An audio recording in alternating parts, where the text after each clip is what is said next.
আসসালামু আলাইকুম। Sunrise education consultancy থেকে সবাইকে স্বাগত জানাচ্ছি। আমি মুক্তা সুলতানা। আজকে যে বিষয়টি নিয়ে কথা বলবো সেটি হচ্ছে ডকুমেন্টেশন। আপনারা যারা ইতালিতে বা ইউরোপের কোনো কান্ট্রিতে অ্যাপ্লিকেশন করে ফেলেছেন, অফার লেটার এসেছে কিন্তু ডকুমেন্টসগুলো কিভাবে রেডি করে ডকুমেন্টসগুলো এম্বাসিতে সাবমিট করবেন সেটা বুঝতে পারছেন না।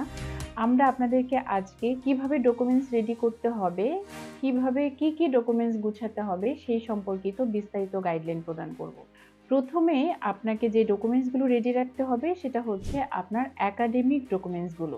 আপনার একাডেমিক সকল সার্টিফিকেট, ট্রান্সক্রিপ্ট, আপনার মা-বাবার এনআইডি, বার্থ সার্টিফিকেট, আপনার এনআইডি, বার্থ সার্টিফিকেট সমস্ত কিছু অ্যাপোস্টাইল করা ডকুমেন্টসগুলো কালার প্রিন্ট করে ডকুমেন্টসগুলো রেডি করতে হবে। এরপর যেটা করতে হবে সেটা হচ্ছে আপনার ভ্যালিড পাসপোর্ট এবং পাসপোর্ট সাইজ 4 কপি ছবি। পাশাপাশি আপনাকে এম্বাসি রিকোয়ারমেন্টস অনুযায়ী আরও ছবির ক্যাটাগরি, কি সাইজের ছবি হবে সেই ক্যাটাগরি আমরা যখন আপনি অফিসে আসবেন সেই সম্পর্কিত বিস্তারিত জানাবো। আপাতত আপনি পাসপোর্ট সাইজ ছবি সহ আপনার পাসপোর্টটি রেডি রাখবেন, সেগুলো অবশ্যই কালার প্রিন্টেড হতে হবে। এরপর দ্বিতীয় ধাপে আপনাকে আপনার স্পন্সরের ব্যাংক ডকুমেন্টস রেডি করতে হবে। স্পন্সরের 1 বছরের ব্যাংক স্টেটমেন্ট, সলভেন্সি, স্টুডেন্টের 6 মাসের ব্যাংক স্টেটমেন্ট, সলভেন্সি।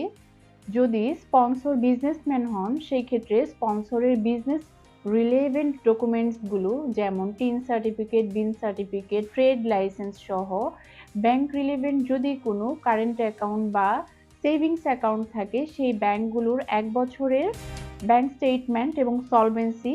যদি কোনো সঞ্চয়পত্র থাকে সেক্ষেত্রে সঞ্চয়পত্রের যে ডকুমেন্টসগুলো থাকবে সেগুলো প্রপারলি সাবমিট করতে হবে। স্পন্সরের পাসপোর্ট সাইজ 4 কপি ছবি সহ আপনাকে আরও বিস্তারিত যে ডকুমেন্টসগুলো এম্বাসি চেকলিস্টে দেওয়া হয়েছে সেই ডকুমেন্টসগুলো রেডি করতে হবে। অবশ্যই আপনাকে খেয়াল রাখতে হবে আপনি যখন ডকুমেন্টসগুলো সাবমিট করবেন সেগুলো যেন কালার প্রিন্টেড হয়। যদি আপনার স্পন্সরে কোনো জমি থাকে সেই ক্ষেত্রে জমির দলিল, খতিয়ান, পর্চা যা আছে, ওয়ারিশ সূত্রে যদি আপনার স্পন্সর জমি পেয়ে থাকেন সেক্ষেত্রে পর্চা বা কিভাবে আপনার স্পন্সর সেই জমির মালিকানা পেয়েছেন সেটার এক্সপ্লেনেশন সাবমিট করতে হবে। অর্থাৎ একজন স্পন্সর যদি বিজনেসম্যান হন সেই ক্ষেত্রে তার বিজনেস সংক্রান্ত যত ডকুমেন্টস আছে ব্যাংক থেকে শুরু করে জমির দলিল, trade licence, TIN certificate, BIN certificate সহ সমস্ত ডকুমেন্টসগুলো সাবমিট করতে হবে।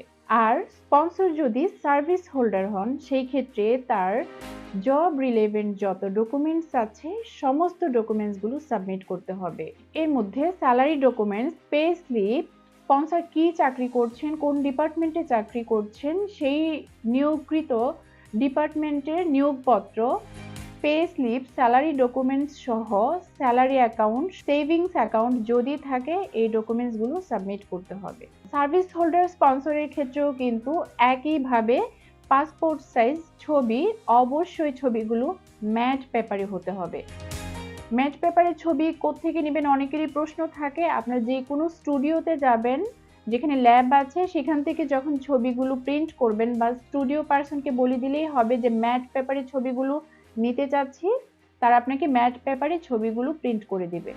অবশ্যই খেয়াল রাখবেন ছবিগুলো ম্যাট পেপারে হতে হবে, কারণ অনেকেই আমাদের কাছে গ্লসি পেপারের ছবি নিয়ে আসেন যেগুলো এম্বাসি অ্যাকসেপ্ট করবে না। আমি আবারও বলছি ছবিগুলো অবশ্যই ম্যাট পেপারে হতে হবে।